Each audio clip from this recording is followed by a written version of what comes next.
Every time we go outside, we see them on so many blocks, beggars asking for handouts. Channel 2's Reggie Harris went undercover to find out what it is like to panhandle for a living. This evening, Reggie concludes his special series, Begging for Trouble, with a few of his thoughts and some reflections of those he met.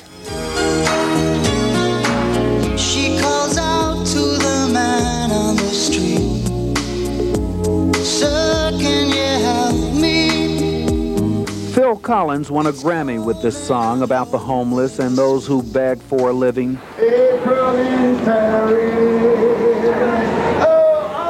Researching this series, I met people who sang to beg, who open doors, clean windshields, or simply ask for money. As I sat on the streets or circled on sidewalks, I thought of how tired I am of being hit on for so-called spare change and what others had told me about their attitudes toward beggars. When I see women on the street with cups, it's just my nature. I'm probably more generous with women. I didn't pay for it with a donation, charity. I gave them a few pennies and nickels. When I see people physically disabled, mentally sick, I give. But when I see brothers who are physically fit, I don't give. Because I know they can turn their life around. Most of the customers are complaining to me, and they think that I have the power not to let them stay there, but I haven't got it. My street time was spent seeking insight more than money. I admit I was not a very successful beggar. I felt embarrassed asking money from strangers, but as one beggar told me, it's more embarrassing to stop. Of course, most of those asking are homeless, but some are the working poor who augment small incomes by begging. People see you making a few dollars, and they go say, wow, he makes a few dollars, just think what I can make. So they start doing it. Everybody, if you can't get no money right now, grab a cup. Isn't it lovely?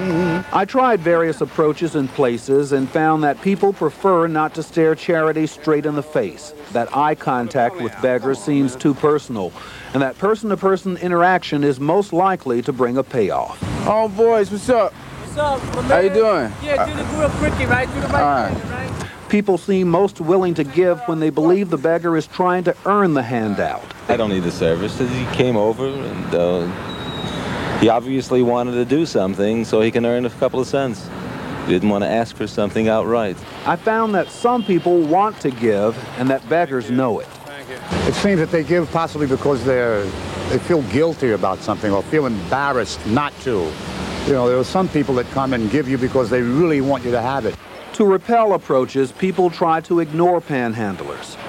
And there's the intimidation game. Beggars and their targets trying to scare each other. If the person is intimidated, then you go to him. If he mean business, don't touch my window, you know not to go to him. Get the f***ing thing off of there! But in a city so often accused of intimidation, there's also great generosity and kindness. Try not to get too wet either, you all right? Yeah. Okay. Thank you. Begging is a lonely life. You hear only fragments of passing conversations, and the looks from people are chilling. Now, everyone's asked how much I collected. In about 7 hours, spread over 3 days, $18.48. It will be donated to a charity for the homeless, and I'd like to thank Jeff Morgan, who edited and co-produced this series. Excellent series of pieces. Thank you, Jim. When you hit me, I did not recognize you because I think I looked through you or past you, as I do all panhandlers. Well, I was doing it aggressively when I approached you, and I sort of startled you. And you're right, you never looked at me, and you reached in your pocket. You did give me a quarter. But I didn't see you.